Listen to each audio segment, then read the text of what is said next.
और इस वक्त एक और बड़ी खबर मिल रही है राहुल गांधी से जुड़ी हुई। सूरत कोर्ट से राहुल को राहत नहीं मिली है। इस वक्त की बहुत अहम खबर, सूरत कोर्ट में राहुल गांधी को राहत नहीं मिली है। इस वक्त की बड़ी खबर आपको बता रहे हैं। सूरत की अदालत ने राहुल गांधी को 2 साल की सजा का ऐलान किया था, सुनाई थी सजा, जिसके बाद उनकी संसद की सदस्यता समाप्त हो गई। मोदी सरनेम केस का ये पूरा मामला है जिसमें राहुल गांधी ने अर्जी दाखिल की थी और राहुल की अर्जी को अदालत ने खारिज कर दिया है। इस वक्त की बड़ी खबर आपको बता रहे हैं, राहुल गांधी की अर्जी खारिज हो गई है। मोदी सरनेम केस में राहुल गांधी को राहत नहीं मिली है। आज इस पर फैसला आना था। सूरत सेशंस कोर्ट में राहुल गांधी ने अर्जी दाखिल की थी, लेकिन मानहानि केस में राहुल गांधी को राहत नहीं मिली है और राहुल गांधी की अर्जी अदालत ने खारिज कर दी है। और इसका मतलब है कि अब राहुल गांधी के वकीलों को ऊंची अदालत में जाना होगा, क्योंकि सूरत कोर्ट से राहुल गांधी को राहत नहीं मिली है। इस वक्त ये बहुत अहम खबर, बड़ी जानकारी इस वक्त आपको बता दें। इस मामले को लेकर फैसला आना था और ये बड़ी जानकारी इस वक्त मिल रही है कि सूरत सेशंस कोर्ट ने उनकी अर्जी को खारिज कर दिया है। रवि त्रिपाठी इस वक्त जी मीडिया संवाददाता ज्यादा जानकारी के साथ जुड़े हुए हैं। रवि, अदालत ने क्या कहा है? देखिए, राहुल गांधी की तरफ से जो अर्जी लगाई गई थी, आप याद कीजिए कि 3 तारीख को भी राहुल गांधी गए थे और उसमें कहीं ना कहीं राहुल गांधी ने राहत की मांग की थी कि उसमें राहत मिलनी चाहिए। जो उनकी एक तरह से कहा, उनको दोषी भी ठहराया गया था और साथ साथ उनको सजा भी हुई थी 2 साल की। तो इस पूरे मामले में जो अर्जी लगाई गई थी राहुल गांधी की तरफ से, कोर्ट ने उसको डिसमिस कर दिया है। अब राहुल गांधी के पास ऑप्शन बचता है हाई कोर्ट जाने का, क्योंकि माना जा रहा है कि अगर मामला सेशन कोर्ट से राहत नहीं मिलती है तो राहुल गांधी को हाई कोर्ट जाना पड़ेगा।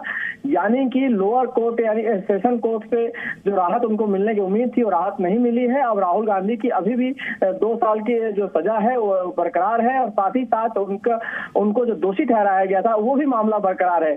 तो जो भी उन्होंने प्ली दिया था उसके आधार पर, जिस तरह से जो पक्ष था, जिन्होंने जो मोदी थे विधायक बीजेपी के, जिन्होंने इस मामले में अपील की थी, उनसे जो कोर्ट ने जानकारी दी थी उसके आधार पर राहुल गांधी को अभी भी इस मामले में दोषी पाया है और साथ साथ कहा जाए तो उनकी 2 साल की जो सजा थी उसको बरकरार रखा है। तो ऐसी स्थिति में राहुल गांधी के लिए बड़ा झटका है। अब राहुल गांधी के पास जो ऑप्शन बचता है, सीधा ऑप्शन है कि उनको हाई कोर्ट का दरवाजा खटखटाना पड़ेगा। राहुल गांधी अपना घर, आप जानते हैं कि पहले ही खाली कर चुके हैं, क्योंकि सदस्यता उनकी चली गई थी, इसी नाम पे उनको सदस्यता गई थी और सदस्यता जाने के साथ साथ 22 अप्रैल तक उनको घर खाली करने के लिए कहा गया था, जो 12A तुगलक लेन है। तो राहुल गांधी ने वो घर भी खाली कर दिया है, लगभग उनका घर खाली हो चुका है। और अब यानी कि कोई ऑप्शन राहुल गांधी के पास बचता नहीं है, क्योंकि 22 अप्रैल से पहले कोई राहत उनको दिखती नहीं रही है। तो ऐसी स्थिति में राहुल गांधी को अब हाई कोर्ट का दरवाजा खटखटाना पड़ेगा और वहां से राहत नहीं मिलती है तो फिर सुप्रीम कोर्ट का दरवाजा खटखटाना पड़ेगा। बिल्कुल। और रवि, ये भी आप बताइए कि अपनी अर्जी में क्या दलीलें उनके वकीलों की तरफ से रखी गई थी? क्या इस पे स्टे मांगा गया था? हाँ बिल्कुल, देखिए, इस पे स्टे मांगा गया था और उम्मीद थी कि अगर स्टे मिल जाता है तो राहुल गांधी की सदस्यता बहाल हो सकती है। अगर राहुल गांधी को स्टे मिल जाता है और उनकी कहीं ना कहीं उनको दोषी ठहराया जाने वाला मामला है उसमें उनको राहत मिलती है तो उनकी सदस्यता दोबारा बहाल हो सकती है।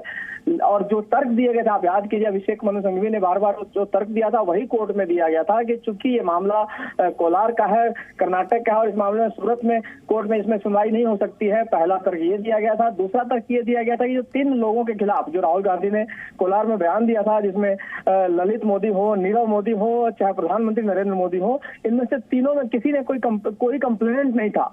तो वैसी स्थिति में ये जो कंप्लेंट अगर दूसरा आदमी है जिसका कोई नाम ही नहीं लिया गया तो ये केस नहीं बनता है। तो और कई सारी दलीलें दी गई थी और दलीलों का आधार बना के ही मांग की गई थी कि इस मामले में राहुल गांधी को दोषी नहीं ठहराया जाना चाहिए, उनको बरी किया जाना चाहिए, उनको स्टे मिलना चाहिए। लेकिन राहुल गांधी को राहत नहीं मिली है, ये बड़ी खबर है। अब फिलहाल राहुल गांधी की मुश्किलें अभी बढ़ती नजर आ रही हैं, लेकिन अभी भी चूंकि राहुल गांधी इस बात का मन बना चुके हैं कि इसको पॉलिटिकली भी खेलना है, ये लड़ाई उनको राजनीतिक तौर पर भी लड़ना है। चुनाव है कर्नाटक में, इसके अलावा इसी साल में आप जानते हैं कि राजस्थान, मध्य प्रदेश, छत्तीसगढ़ में चुनाव है और लगातार कांग्रेस पार्टी ये कह रही है कि सरकार कहीं ना कहीं जानबूझ के राहुल गांधी को जल्दबाजी में इस तरह से चीजें, अदालत का फैसला है लेकिन इसको जानबूझकर सरकार पे टाला जा रहा है और मोदी सरकार पे टाला जा रहा है। कुल मिला जुला के इसकी राजनीतिक लड़ाई लड़ने की कोशिश करेगी कांग्रेस पार्टी, और ये बताना चाहेगी कि जानबूझ के राहुल गांधी की सदस्यता को खत्म किया गया और उनको टारगेट किया गया। तो एक राजनीतिक विमर्श जो कांग्रेस पार्टी खड़ा करना चाहती है कि अदालतों पर भी सरकार का नियंत्रण है, ये कई चीजें हैं रवि जिन पर चर्चा अलग अलग पैमाने पर हो रही है। लेकिन क्या इसके बाद स्टे की जो अपील थी, अर्जी थी, उसको अदालत ने डिसमिस किया है, क्या इसके बाद गिरफ्तारी की नौबत भी आ सकती है? क्या ऐसी कोई गुंजाइश बन सकती है? कोर्ट के फैसले में कि 2 बार से राहुल गांधी को इसमें कहीं ना कहीं उनको बेल मिल रहा है, बेल दी जा रही है। तो क्या आज राहुल गांधी को बेल मिला है कि नहीं मिला है? क्योंकि लोग जो तमाम लीगल एक्सपर्ट हैं उनसे जो बात हो रही थी, उनका कहना था कि इसमें ये नॉन बेलेबल नहीं है, बेलेबल ऑफेंस है। तो ऐसी स्थिति में राहुल गांधी बेल आज भी मांग सकते हैं और कुछ शर्तों के साथ, कुछ पैसा जमा करने के साथ साथ उनको बेल मिल सकता है। तो क्या राहुल गांधी को इस मामले में बेल मिली है या नहीं मिली है, ये देखने वाली बात होगी। क्योंकि पहला फैसला यही आया है, तो जानकारी में आ रही है वहां से कि इस मामले में राहुल गांधी को फिलहाल राहत नहीं मिली है। जो वो राहत, रवि आपको रोकना चाहते हैं, इस वक्त हमारे साथ सुब्रमण्यम स्वामी जी जुड़ गए हैं। स्वामी जी, बहुत बहुत स्वागत है आपका। और सवाल यह है कि राहुल गांधी ने जो अर्जी दाखिल की थी सूरत सेशंस कोर्ट में, अदालत ने खारिज कर दी है, आप क्या कहेंगे?